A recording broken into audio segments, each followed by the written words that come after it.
ادھر سے موسیٰ غصے اور رنج میں بھرا ہوا اپنی قوم کی طرف پلٹا۔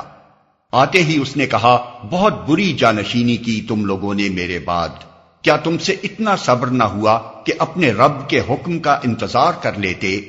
اور تختیاں پھینک دیں اور اپنے بھائی ہارون کے سر کے بال پکڑ کر اسے کھینچا۔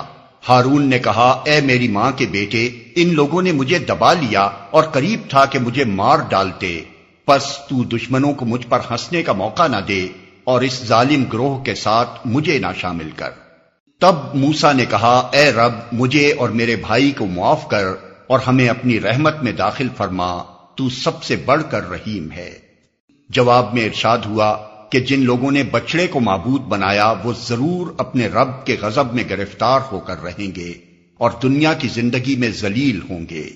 جھوٹ گڑنے والوں کو ہم ایسی ہی سزا دیتے ہیں، اور جو لوگ برے عمل کریں پھر توبہ کر لیں اور ایمان لے آئیں تو یقیناً اس توبہ و ایمان کے بعد تیرا رب درگزر اور رحم فرمانے والا ہے۔